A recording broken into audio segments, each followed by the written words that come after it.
Hi, and welcome to Screens in Focus podcast, where we share and connect as we spotlight our favorite shows and movies. I'm Diana, and today we're talking about The Walking Dead Season 11, Episode 19, and our recommendations on Wedding Season, Beast, Halloween Ends, and more. Hi, Margaret. Hey, Diana. Glad to have you back. Thanks. Good to be back. Yes, I missed you. Well, we still talked. But... I know, but I miss talking about The Walking Dead and TV shows and movies with you. So yeah, but we had a break anyway, right? Yeah. So it was just a little extended. That's yeah.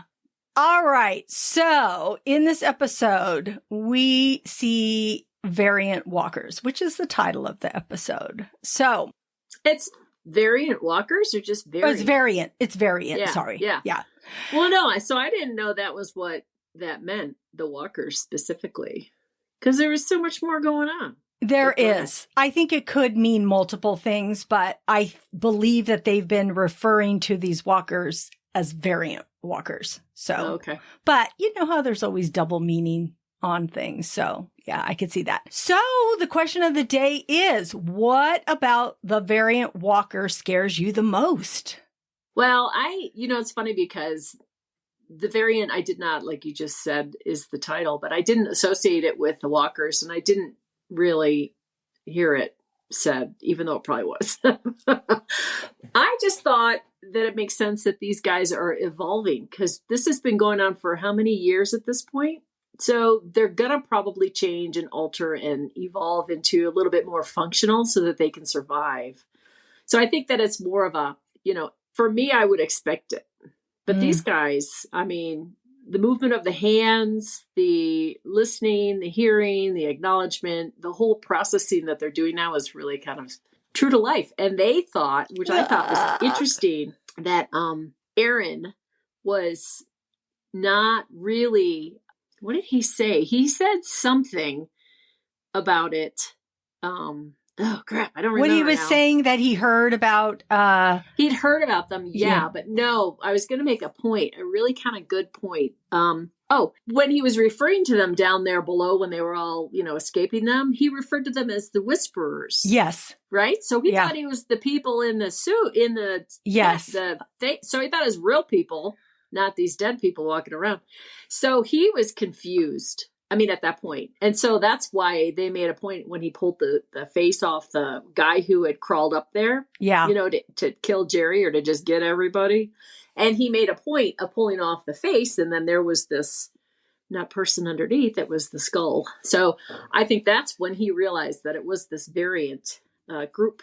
And was that the first walker who, in the group, when they're walking away from them, on the trail? I think so. I think it's just one. Around. Yeah, he turned around and he heard. Yes. And you're like, oh, is that guy? And I'd have to go back to see if it's the same guy, but I think it was the same guy.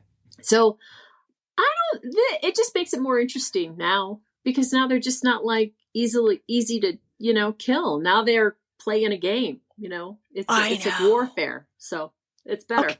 So what about it scares you the most? It's like, what ability could they have would scare you the most? Just that they're not as easy to get away from. That's all. That it is now has to be a face-to-face, hand-to-hand combat in order to get rid of them, or a gun, or whatever.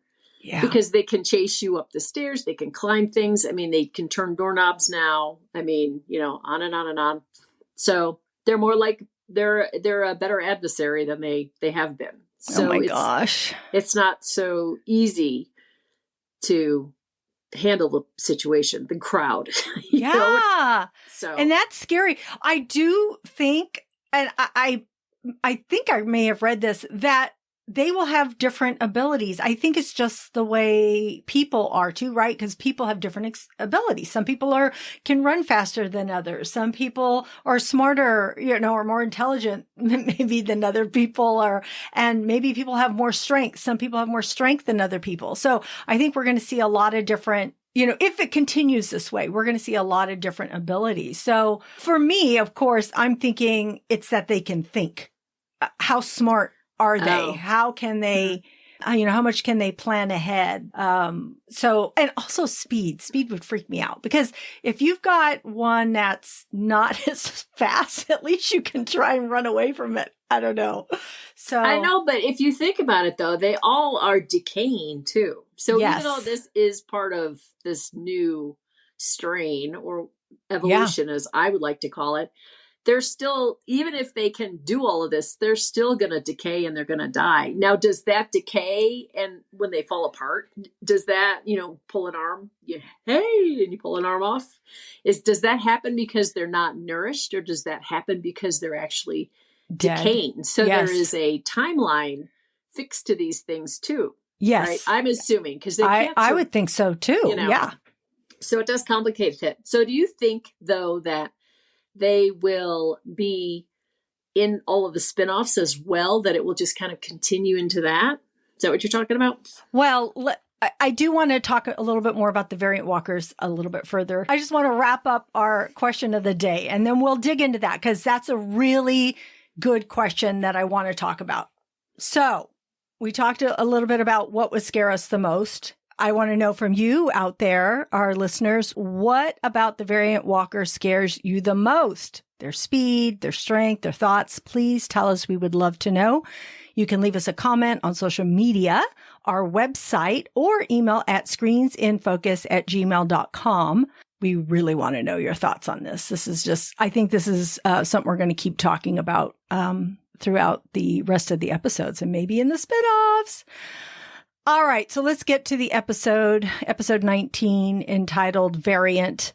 We see, of course, the walkers have evolved, some of them, and there are repercussions of Max's and Eugene's doings, and we see Pamela Milton in a new light. So, Margaret, what did you think overall of this episode? I thought that it moved really well. I liked that we were able to see a little bit more inside Pamela, because the evil side of Pamela was revealed. And of course, it was derived because of the whole son, Sebastian thing. But I thought but you also saw her relationship with, the guy in the pink suit. What's his name? Hornsby. That 3 months off. I just don't remember anybody except Pamela, because it kept saying Pamela. But I thought it was interesting, and I did really like that there were the two storylines running simultaneously, because I like it to be a little bit more engaging that way. But I really felt like they did an introspective, thoughtful analysis for all of the characters, because they really revealed an awful lot about themselves, just either through their actions or just how they handled a situation, like Pamela stroking Hornsby. So I guess I'm wondering if they, had a relationship, obviously, previously, which I never would have thought. It was weird, though, because, she stroked his face almost like a mother, his hair, and then she went down to his chin. And when she got down to there, then it was more like a, intimate sort of relationship. So it was really hard for me to figure out. And then when she's pulling that coin out of his pocket. Yes. But a lot of this is the way they shoot it. So if they had been wide on a lot of this stuff, it would not have been as suggestive or as intense or, leading you to think that. And then I did like, Princess learning a little bit more about her and all her walls and how she reacts to things. And it was kind of interesting. She's very, to me, sort of one note as far as how she delivers things. So she's always got her guard up, and that might just be how she's supposed to be playing it. But you didn't really get into her emotionally. She was talking it rather than feeling it and expressing it. So, which for me would have been a little bit more powerful if she had felt what she was saying, more so expressing it versus just, facially doing it. So. But I thought, and opening it up with Judith narrating it in the beginning with all of those scenes and stuff, I thought it was really, that montage I thought was really nice. And I liked because it kind of was a takeoff of 1822, with the lead character narrating the scenes and the whole storyline. And I love that. I always love that. Yeah. I thought that was really effective. And that was really what kind of brought me to realize that this was sort of an introspective story or show. So, looking back and all your experiences and all your interactions. Yes. And it may just be the way that they're wrapping up the season. It is. So, but oh my anyway, goodness. how about you? What did you see? You said so many good things. Okay. So yes, the variant walkers scared me really, really bad. And I'm excited, but I'm scared too. I really am. I'm scared for our people. So, we'll see how that goes. And yeah, I agree with you about Judith's commentary at the beginning. And I just, I had talked about it in the first 2 episodes. It sets the tone for the whole episode. And every episode to me, I've been very, very emotional. We didn't get to talk about last episode, me and you, but I had said in the previous podcast that I cried so much throughout the whole episode because I felt like everybody was saying goodbye. Like everybody had something really powerful to say. And my eyes just kept welling up with tears. So, and I think that'll keep happening through the rest of the season.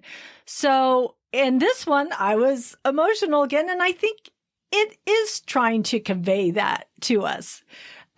So I just, I just really appreciate all that. And especially it being the last leg. So I think that that's really good. And I also think that we get to see the essence of these characters and the core of their strength. So, which I wish we had seen this previous, right? It's like we finally get to the end and we're finally getting to see this at this point. Okay. So what stood out to you in this episode? I think that every scene that Pamela was in was really intriguing because she wasn't this false, phony, happy, seemingly checked out person, like she's just told what to say. And so she says it. She's a caricature prior to this. Now we actually see a real person. Yeah. And we see what hurts her and what's obviously what's important to her is her family. But, all of the betrayal, just how she's playing this game with all these people. It's amazing. So I thought she was pretty evil. And it's interesting because we get to see her story. We get to see how she changes, where we haven't really seen that with other villains before. Right. They just are the villains. Right. But this one, we get to see it. We're actually seeing experiencing what she is going through. Yeah. So it's all very interesting. Also, it is bringing up like how you were talking about her relationship with Hornsby. And then it brings up all these things about their backstory and where they have been and what kind of relationship do they have, which is so, I don't know. It's just weird because it's almost, maybe they had a relationship, but then it's also, I almost feel as though it's a little bit like like he looks at her like mommy. I don't know, which is really creepy. No. Yeah, she's like the dominatrix. Oh yes. So I'm like, okay, it's not just like, oh, they're having a relationship. It's not just that.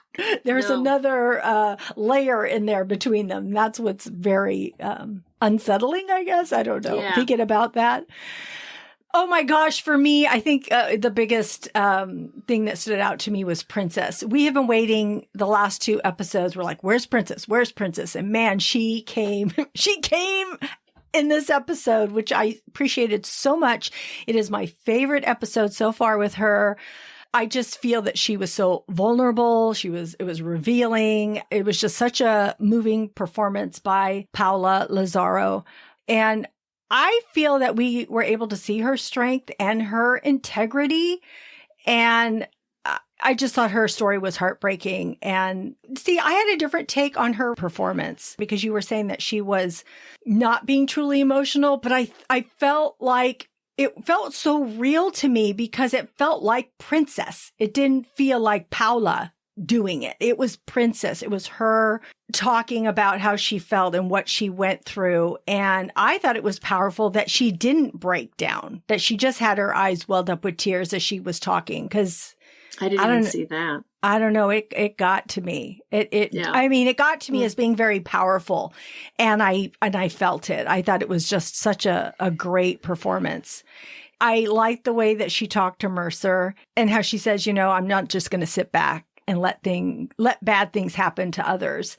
And it was interesting seeing Mercer's reaction to all of this because he was just listening to her. And then we see Max talk to Mercer and say powerful things also.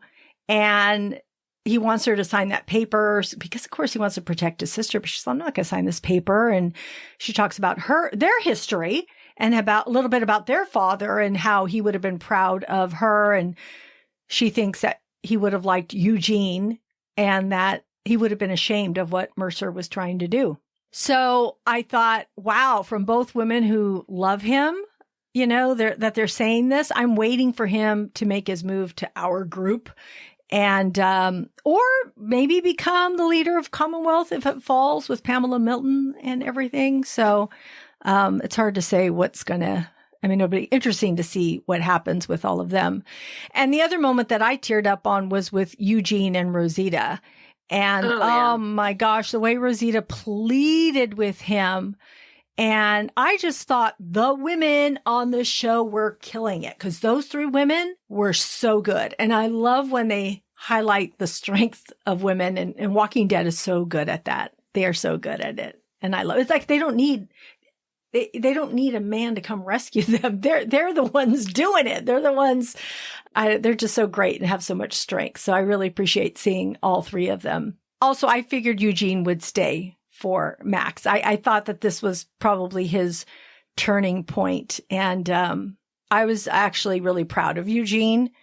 Finally, after all these years, you know, standing up and doing the right thing. And his interaction with Daryl made me laugh. I did. I laughed out loud when he put up his dukes. I thought that was a fun moment that they inserted in there. What else did you think, Margaret?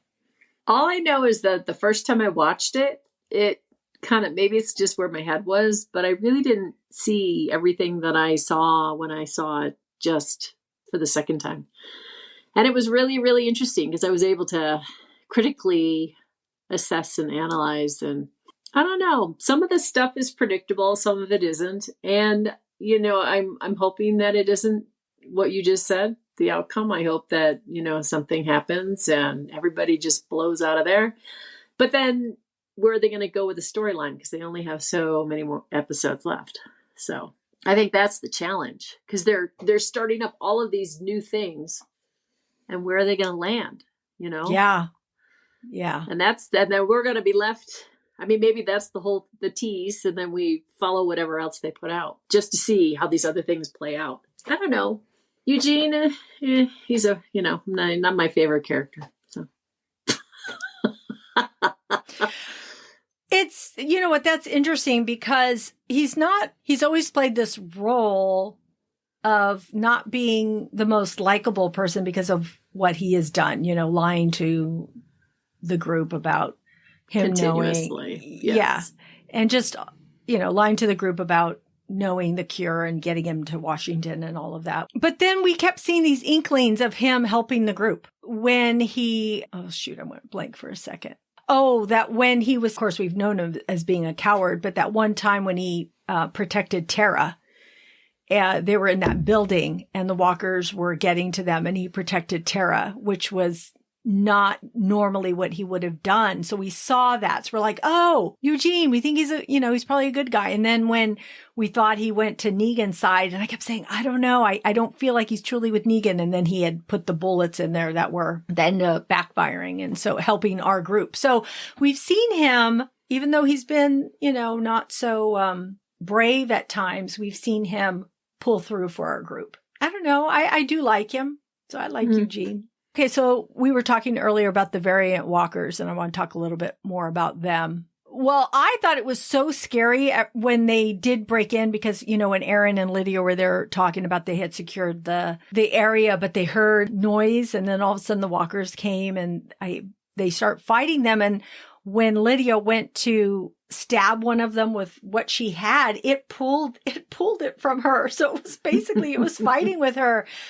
That was scary. And the thing is, I was wondering, was that Lydia was a whisperer. So when Aaron said, oh, they're the whisperers, I thought she might have said, well, this doesn't seem right, or this doesn't seem like their way, but she really didn't give any, you know, input to any of that. So, you know, I thought that was kind of interesting. And just that whole Jerry scene, that was freaking me out with the rock, and that Jerry didn't really have any weapon to defend himself and his leg is hurt. So I just thought that was a really scary moment too. I mean, thank goodness Aaron was there to help him. But I mean, he climbed up that ladder. I knew that they could kind of climb, but the fact that he could. There was a ladder? Yeah, he was climbing up. Wasn't it a ladder? I'm pretty sure it was a ladder. All they showed was the hand coming up over the floor or where everybody was. The roof. That roof, yeah. I didn't see him climb up. I didn't see that. I thought there was a ladder, but now I'm not sure. I'd have to go back and look at it. But I thought it was a ladder he was climbing up.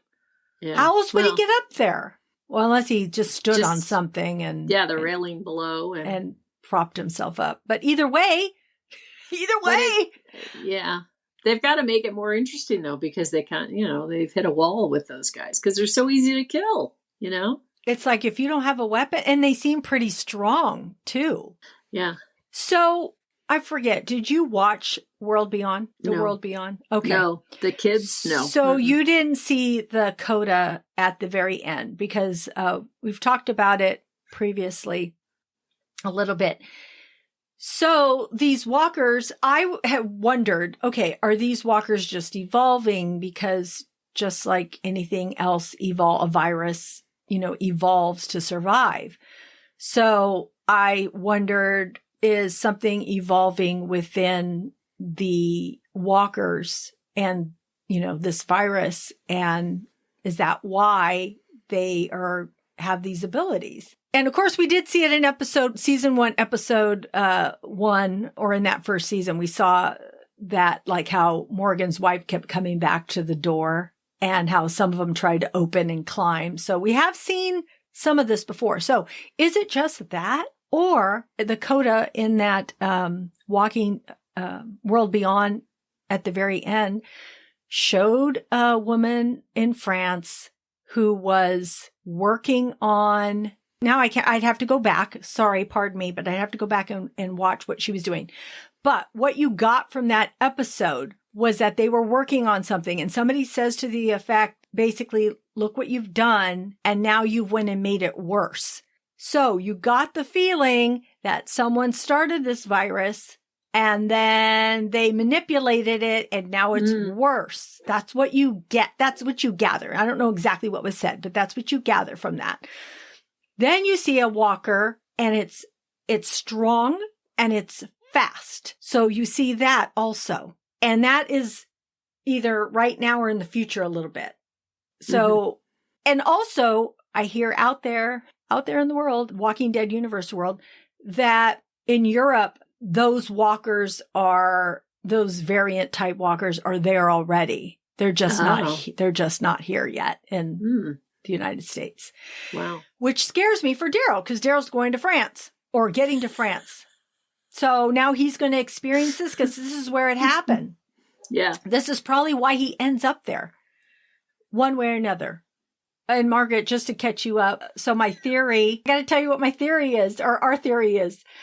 A theory is that Hornsby trades off people like Daryl, like maybe little Herschel, because we're wondering how Negan and Maggie get to New York. And we thought, well, if Herschel was gone, if Negan's wife is gone, maybe they go looking for him. That's just a thought. Also, how does Daryl get to France? Does he just go off because he knows he needs to go there for some reason? What would drive him there? So then we think that maybe somebody trades him and he wakes up there. I don't know. There's all these possibilities. So there's so much to think about with these variant walkers and what they're capable of and where they're going to go.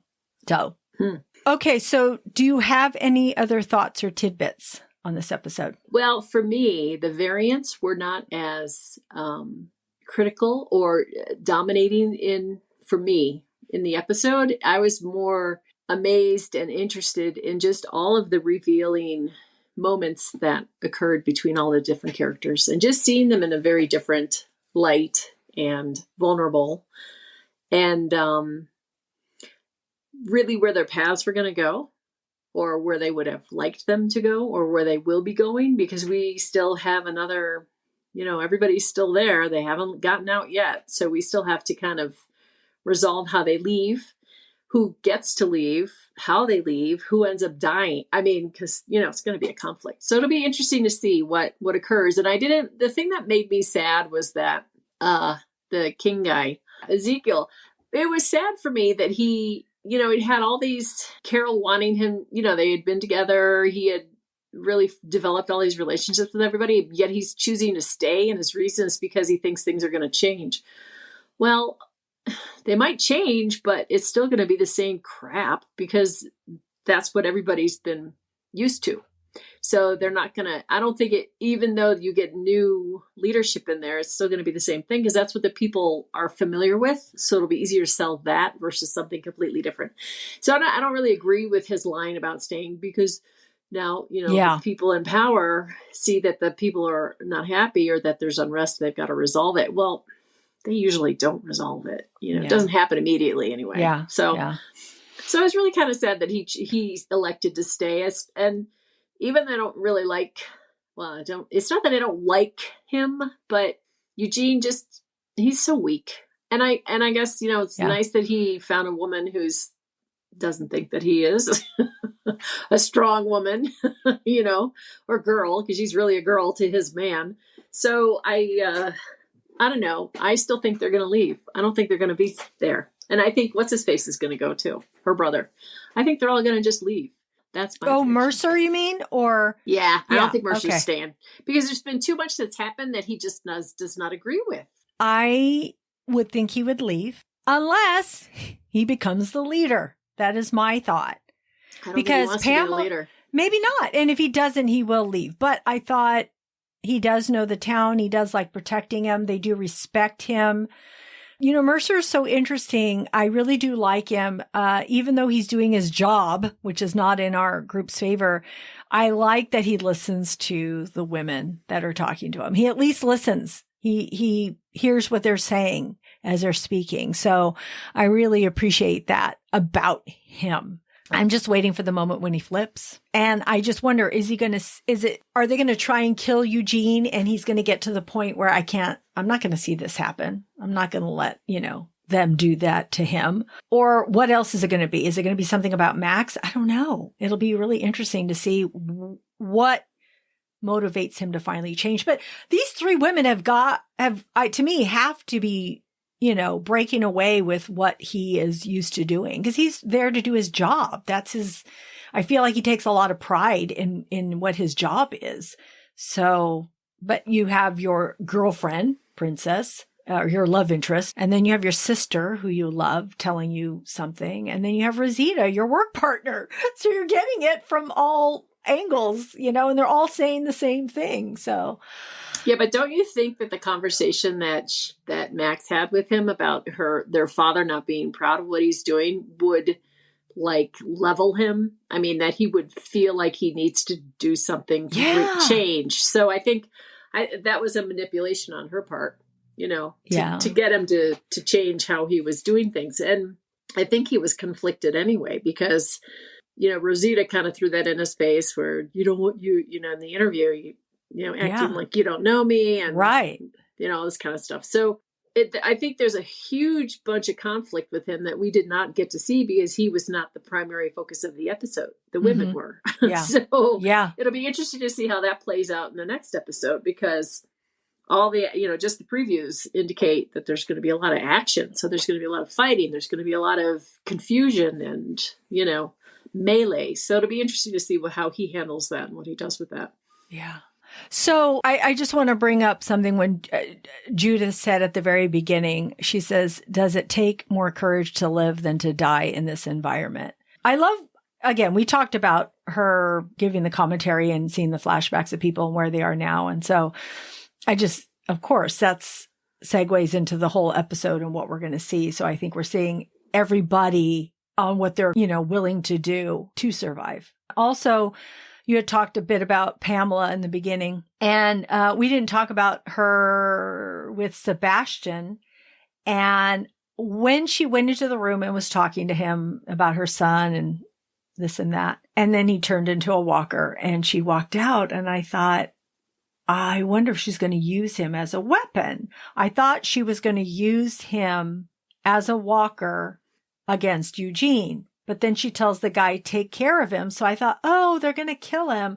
Okay, we're not going to see how evil she can be. And then later on in the episode, she brings him in to Hornsby. And I'm like, oh my gosh, we are going to see how evil she can be.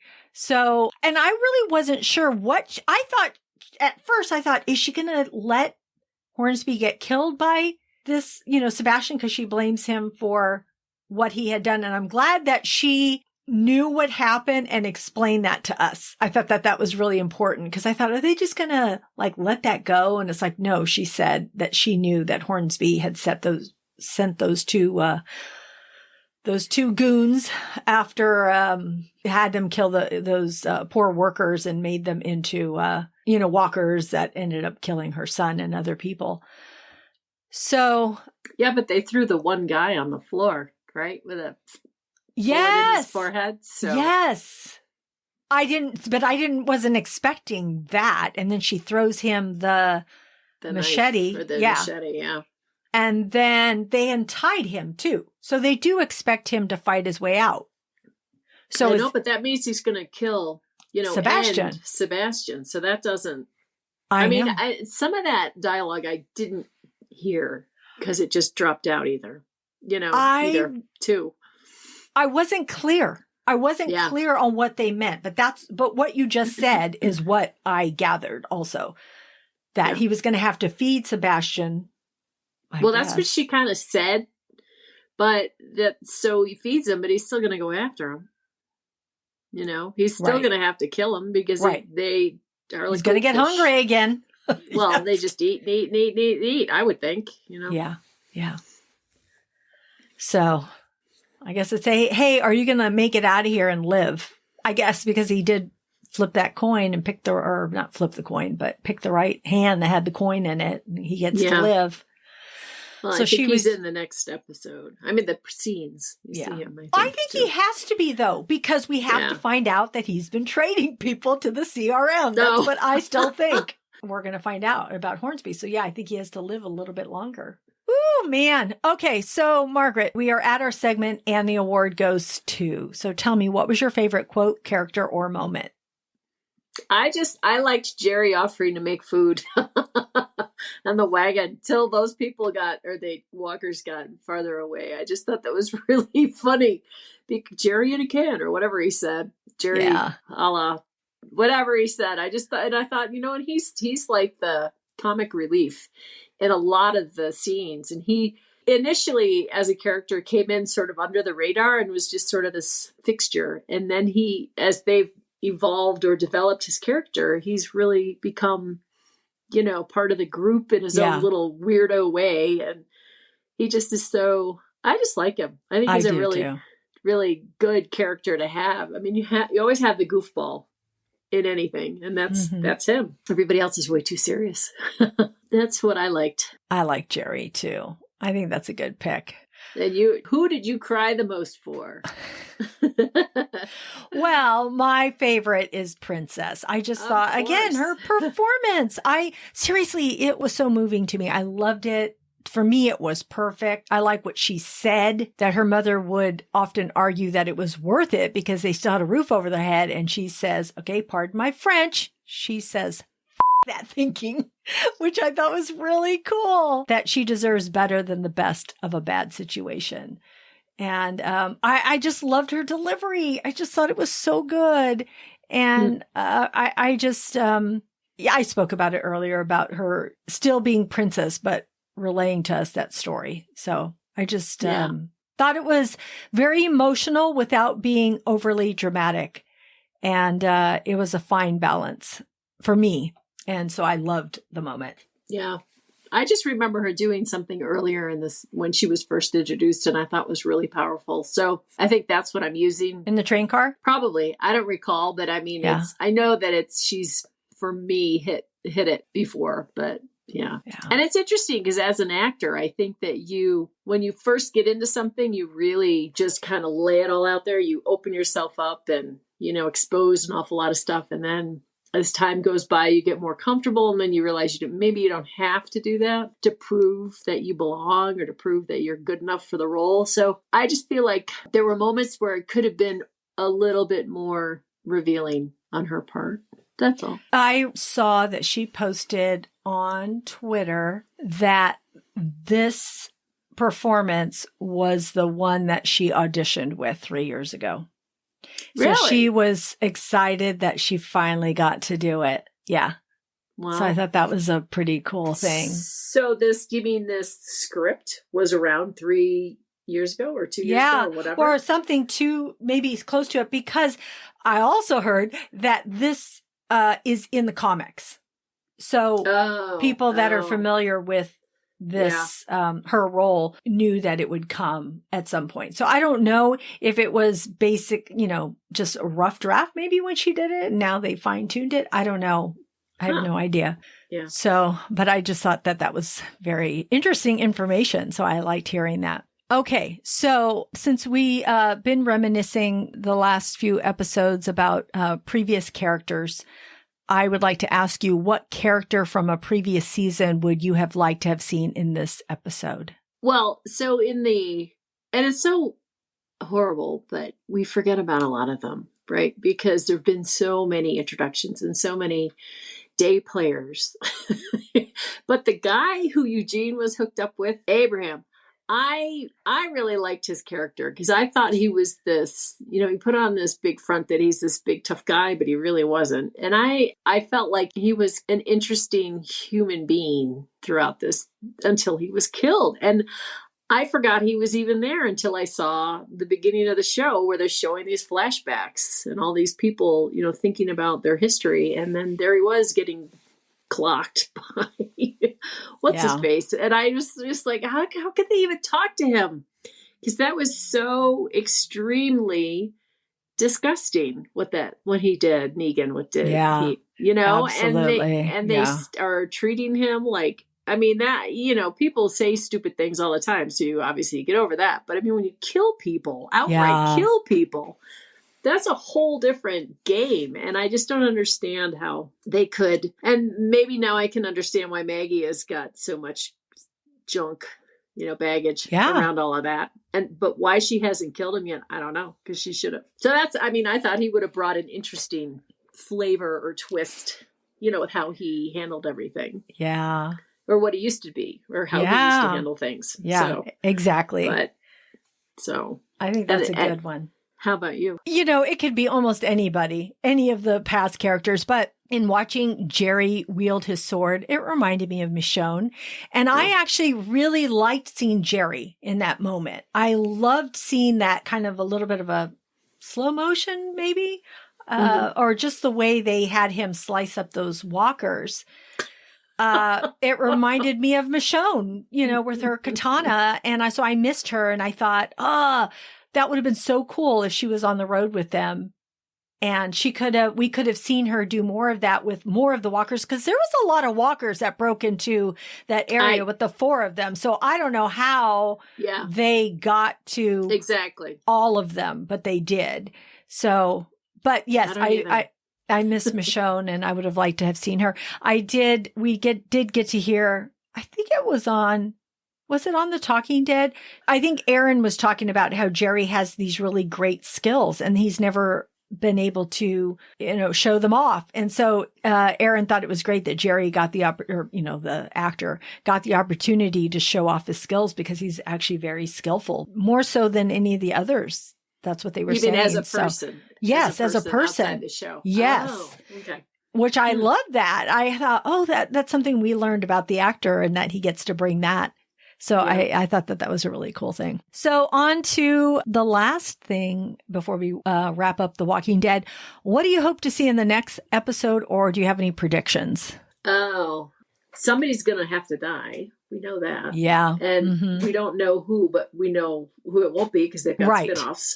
Right. But I think it's going to be really, I don't know. I don't know. I don't know what I want to see in the next episode. I'd like to see that resolved, but then where do they go from there? And then they go back to where they originated, all the different camps, and then they get that going again. I mean, we haven't reached the peak of of the whole series or season. So I don't know. I really don't know. What about? I told you I had, been talking about Hornsby trading people to the CRM. Oh, yeah. So that's a whole new level. Yeah. Well, and I had mentioned Daryl and little Herschel possibly, but all of a sudden I thought about it for this episode and I thought, well, what if he traded the people of Oceanside?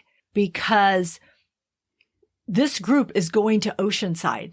And what if they get there and no one's there? And they're going to wonder where the heck all these people are. I thought that they all dispersed I thought they all went. I thought they all left. Not by choice, but because Hornsby showed up at all the different locations. He did. I thought they were all gone. I don't evacuated. Well, we haven't seen what has been happening in the last however long they've been at the Commonwealth. So I don't know what they know or don't know. But for some reason, Aaron has been set on let's go, take these this food and supplies to Oceanside. So for some reason, he really wants to get to Oceanside, and Maggie and the rest are going to Alexandria. So I don't know, what that will. Is that where he was though? After when he split off, did he go to Oceanside? I don't think so. I don't know. Before the Commonwealth thing came into play? I don't think so. I'm not really sure. You know what I wanted to say about Aaron that I just want to briefly mention before we wrap this up? It was nice that they gave him a time to talk about his partner or his husband, Eric. His history. Yeah. Yeah, his history. About that. Yeah. Because he's talking to Lydia about living her life and, because relationship, because now she's with Elijah and her trying to get over Henry or not get over him, but, that it's okay to move on, right? That it's okay. Yeah. And so I thought that was kind of cool that they let Aaron have his moment too. So maybe he dies next episode. No! Oh my God! I know there's people who. I know. Who wrap up their stories. Yeah, yes. Exactly. Yeah. Yes, I know. So he's going to die. Yeah, somebody's going to. He will die. I bet you he will die. Now that you put that in my head, I'm like, I guess he's not going to make it. He'll sacrifice himself for Lydia. Probably. Right? All right. We're going to wrap up this conversation on The Walking Dead. We have so much to look forward to. Can't wait for the next one. To dig into that. Okay, Margaret, I want to know, do you have any other TV show or movies that you are currently watching that you would like to recommend? Well, one and done with a movie, right? So the TV show is now one and done for me because I've been a faithful viewer of C once I realized it was on Apple TV Plus. And really sad that it kind of ended because it was so interesting. The characters were so wicked. They were just so... It was such an otherworld kind of experience to see. And this last episode, the last season just happened. And the very last episode was like Stranger Things. It was like 2 hours long. And, the main character, this Boba Fett, is played by Jason Momoa. He is like the main good, really, really good guy. And he ends up, should I say? No, because I want to watch it. All right. It's just really interesting how it all ties together because they ultimately the whole premise of the story is there was some kind of it either was some sort of a virus or some sort of something that happened, and everybody who's born now is blind. So everybody's walking around. That's why it's called C. And so they're all walking around with sticks and they're fighting and their hearing is, elevated so that they can fight and hear and predict. And he is like the ultimate fighter, apparently. Everybody knows who he is because he just can take out like an entire army kind of thing. So it's interesting because then the people are starting to be born that can see, and they are ostracized and they're called witches. And so they put them to death because they're so different and that they can, really shake up the whole community. So the whole story kind of evolves around this guy and then this woman who comes into his life and then these two kids who can see because they were born from the guy, Joe Morrell, who can see. Okay. And they keep it hidden. They don't want anybody to know, but it's just really interesting how all of the connections and everything kind of evolve, living in these bombed out buildings, New York City and, blah, blah, blah, blah, blah, out in the wilderness and all that kind of stuff. So it's really kind of cool to see. You forget that it's post-apocalyptic, whatever occurred to throw these people into this thing. So it was a really good escape, because could never be real. So it was an interesting series. I think 4 seasons, but they ended it. Oh, 4. I want to see it. So hopefully I get a chance to dig in soon to watch it. My cousin watched it too, and she recommended it. I'm like, oh yeah, my friend Margaret watches that. So yeah, it's very different. It's very dark though. You don't want to binge it, I think, because you might end up on the wrong end of a bottle or something. I don't know. Because it's very depressing, to think about it. Yeah. The struggles that everybody, and the evil, just the sheer evil that exists in these people. Wow. Yeah. So that's my TV show. Knowing that I had to talk about a movie, and I've been very distracted with my life. So I have not really been watching movies, but last night I tuned into Netflix finally, because I left Netflix for a brief period of time. I came back and luckily they have a whole bunch of new movies loaded. So last night I hooked up my dryer to the new Kevin Hart movie, and it's so bad. That's how I could do all those other things, because it really didn't matter whether I was watching or not. It was just stupid, really, really stupid. So then I thought, well, I can't really talk about that movie. I don't even remember the name. It's Me. I want to know what somewhere. It is. It's something Me.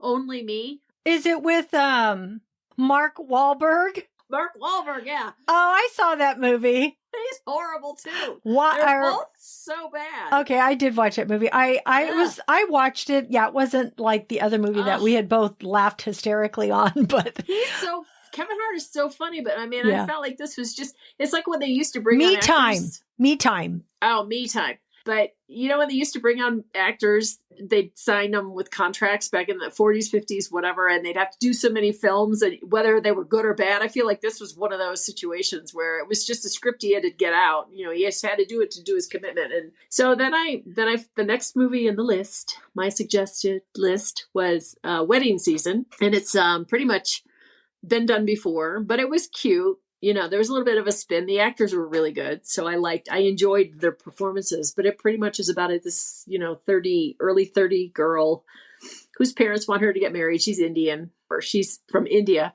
Her parents are, and they come over here. They make something of themselves, and she's an economist, and she's a really, really good, intelligent person. Leaves her banking job to join a company to do better things for the world population. And her mother wants her to get married. Well, her career comes first. She's a typical American female now, where her profession is more important to her than actually having kids at that age anyway. And of course, Indian culture is that you marry, you have a set up marriage. And so her mother created a profile for her online, and then found a few men and then sent them her way, just created this whole fictitious person. And, she, of course, rebelled against that. And she has a sister who's going to marry an American guy. So that plays really heavily into the whole storyline. And it's really kind of interesting to see how they're just sort of changing the way that they view marriage and who you choose and,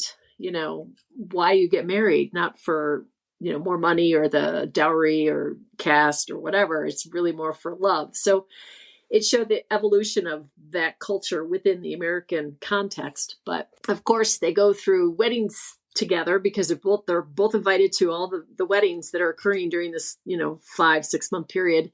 And they go as their dates, so that they don't have to deal with being set up with anybody else. And of course, their relationship evolves. And it's just, it's cute. There's some funny scenes, and, it was cute. So I liked it. Oh, I'll have to check that out. So you're watching The Watcher.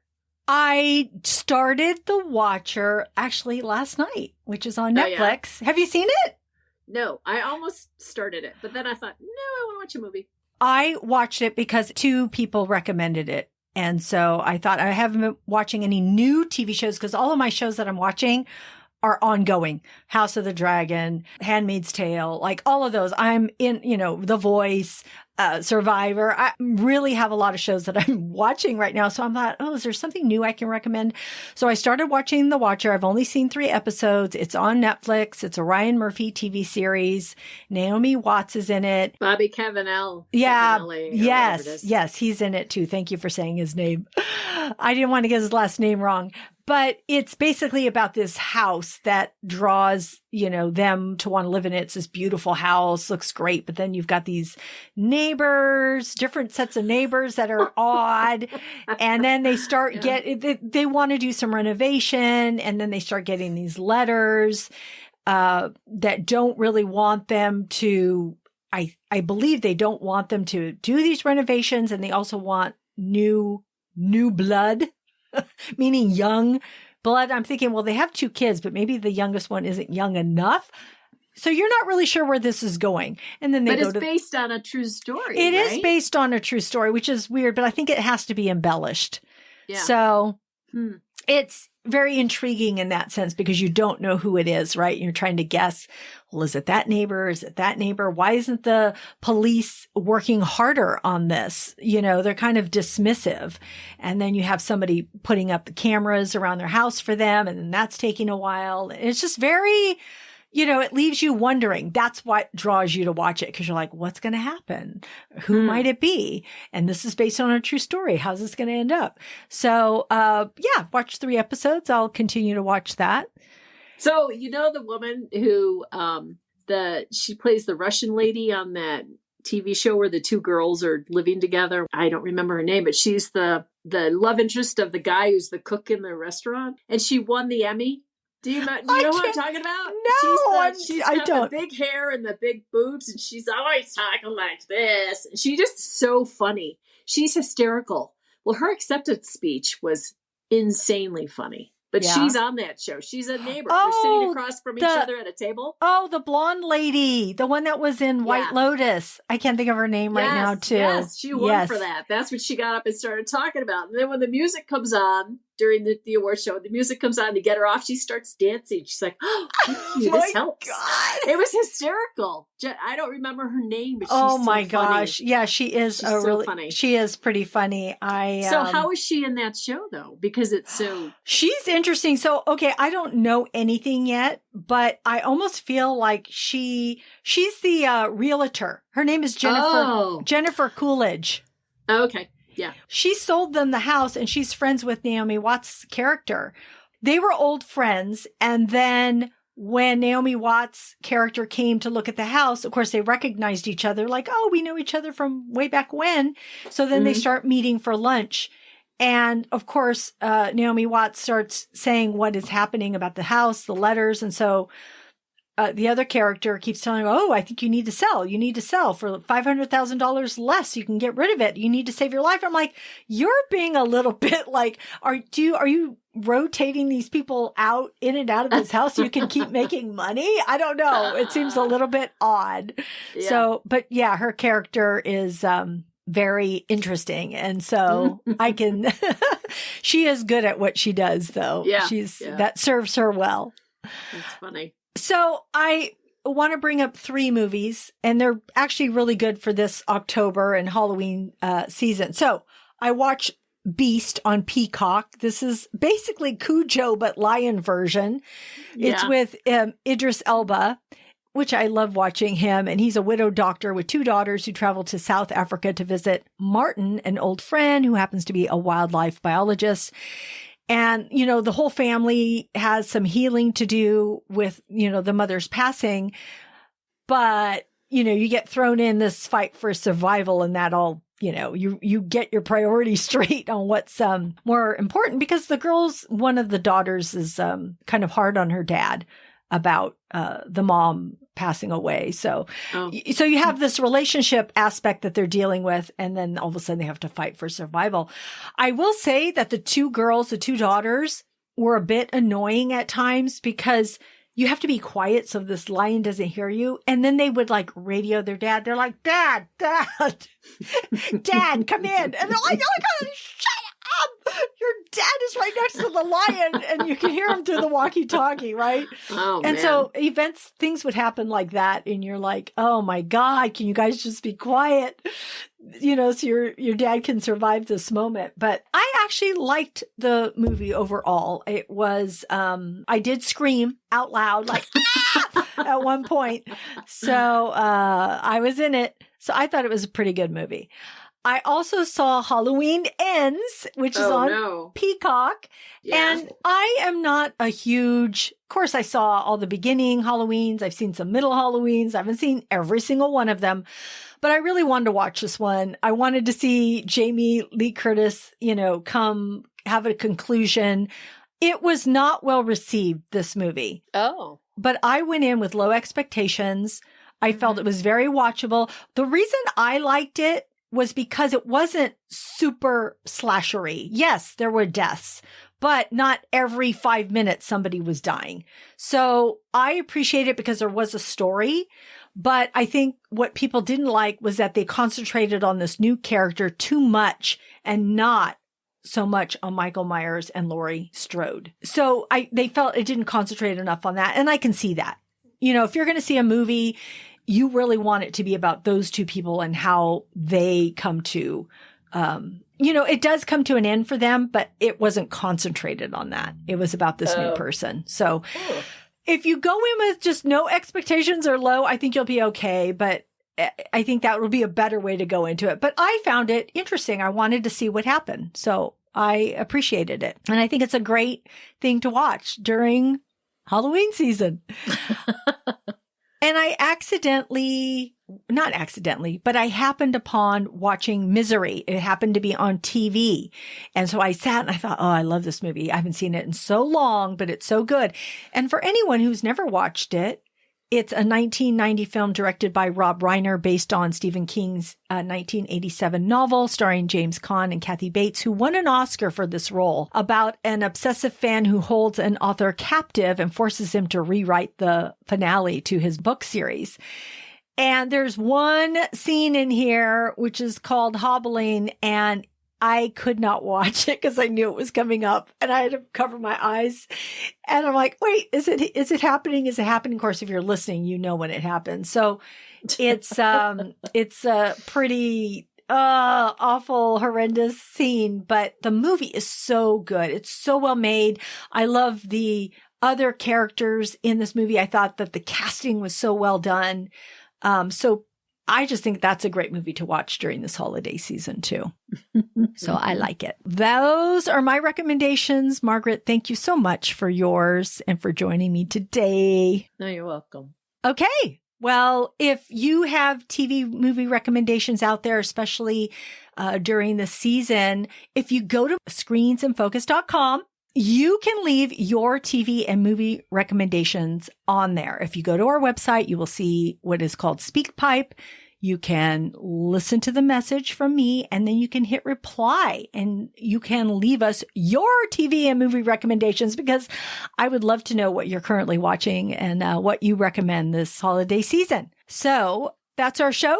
Thanks for tuning in. We are grateful you tuned in, and we hope something we said today resonated with you, gave you a chuckle, some happiness, some positivity, or inspiration. Please subscribe to our website and follow Screens in Focus, and tell a friend. We would love more members of our TV club. Wherever you listen, you can rate and review. That would be awesome. We'll be releasing a new episode next week. Next show will be on The Walking Dead. You can find our website listed in our show notes. We'll see you next time. Bye.